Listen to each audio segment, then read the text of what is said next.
हे महाबाहु, हे धनुर्धर, हे पार्थ, हे कुंडिकेश, हे कौंतेय, हे कुंती पुत्र, हे कुरुनंदन, हे कपिध्वज। जय श्री कृष्णा। मैं दुर्गा वासुदेव। ये सारे के सारे नाम भगवान श्री कृष्ण ने अर्जुन को संबोधित करते हुए बोले थे। गुंडिकेश, घुंघराले बालों वाले, कुरुनंदन, कुरु वंश के वंशज हो, कौंतेय, कुंती के पुत्र हैं, कपिध्वज। ये नाम क्यों पड़ा? ये नाम इसलिए पड़ा क्योंकि उनकी ध्वजा पर, अर्जुन की ध्वजा पर हर समय हनुमान जी का चित्र चित्रित है। ये क्यों है?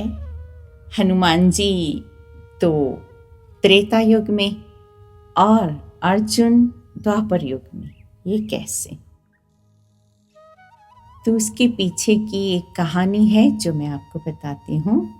एक बार क्या होता है कि भगवान श्री कृष्ण अपनी पटरानी सत्यभामा के लिए कल्प वृक्ष के फूल लेकर आए, जो बहुत ही सुंदर और बहुत ही सुगंधित थे।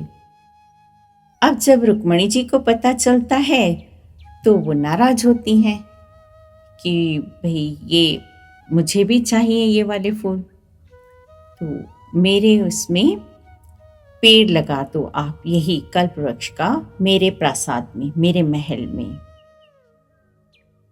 तो भगवान श्री कृष्ण अर्जुन को कहते हैं कि भाई जाओ, कल्प वृक्ष ले आओ और आकर हमारी महारानी के प्रासाद में लगा दीजिए। तो अर्जुन जाते हैं। कपिली वन होता है जहाँ पर कल्प वृक्ष है। तो कपिली वन में जितने भी फूल होते थे वो हनुमान जी वहाँ की संभाल किया करते थे, क्योंकि रामचंद्र जी की पूजा में वो सारे लगाए जाते थे। तो जब अर्जुन ने वो पेड़ उखाड़ा तो एकदम से हनुमान जी आ गए कि आप ये नहीं ले जा सकते। दोनों में अच्छा वाद विवाद हो गया। तो उन्होंने बोला कि ये तो फूल सिर्फ मेरे रामचंद्र जी की सेवा में ही जाएंगे। तो अर्जुन ने बोला कि नहीं, ये मेरे गुरु के, मेरे श्री कृष्ण के ही सेवा में जाएंगे। इस तरह से दोनों में अच्छा खासा वाद विवाद हो गया। तो अर्जुन कहने लगे उनको, आपके राम कौन से सामर्थ्यवान हैं? बंदरों ने तो उनकी सहायता की थी, वानरों ने तो उनकी सहायता की थी, उन्होंने पुल बनाए थे। अगर उनमें इतनी सामर्थ्य होती तो अपने ही धनुष से वो क्यों नहीं बना लेते थे? पुल पर बांध बनाया क्यों नहीं उन्होंने? क्यों नहीं पुल बनाया? क्यों वानरों की सेना का उन्होंने फायदा लिया? तो उन्होंने बोला, अगर तुम में इतना ही बल है तो तुम करके दिखाओ, तुम भी तो हो धनुर्धर, करके बता दो, तुम बना दो वैसा पुल तुम।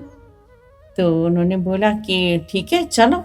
दोनों पहुंच गए समुद्र के किनारे पर और अर्जुन ने एक बाण चलाया, 1 से 100, 100 से 1000, 1000 से लाख, लाख से करोड़। इस तरह से बाणों की संख्या बढ़ती गई और समुद्र को पूरा आच्छादित करते हुए एक पुल बन गया। तो हनुमान जी बोलते हैं, चलो ठीक है, बना लिया तुमने पुल, लेकिन इस पर वानर जो हमारे लाखों करोड़ों की संख्या में थे वो यहाँ से चल पाएंगे? पद्मों के पद्म वानर थे हमारे, वो यहाँ से चल पाएंगे? तो बोला तो कर लो, चेक कर लो, देख लो, आप निर्णय कर सकते हैं आप। तो हनुमान जी उस समय तो छोटे रूप में थे। अब उनके कहने पर, ललकारने पर उन्होंने खूब बड़ा सा अपना शरीर बना लिया और उस पर जैसे ही पैर रखने वाले थे वैसे ही अर्जुन अंदर अंदर घबराने लगे। ये तो पहाड़ जितना तो इनका शरीर है और ये तो अकेले वानर है। और वो मन ही मन भगवान को पुकारने लगे, हे कृष्णा, हे वासुदेव, मेरी रक्षा करें, मेरी रक्षा करें। ये तो अभी टूट जाएगा इनका पैर रखते ही पुल, और मैं ऐसे सह नहीं सकता। तो भगवान ने तुरंत उनकी पुकार सुनी और वापस कच्छप रूप धारण करके उस पुल के नीचे अपनी पीठ दे दी। जैसे ही हनुमान जी ने पैर रखा, वैसे ही कछुए जो भगवान बने हुए थे उन पर उनके मुंह से खून निकलने लगा। और समुद्र को लाल देखकर एकदम से हनुमान जी समझ गए कि ये तो मेरे भगवान ही हैं, जो स्वयं कच्छप रूप धारण करके आए हैं। और वे उछलकर नीचे कूदते हैं और भगवान रामचंद्र जी सामने प्रकट होते हैं।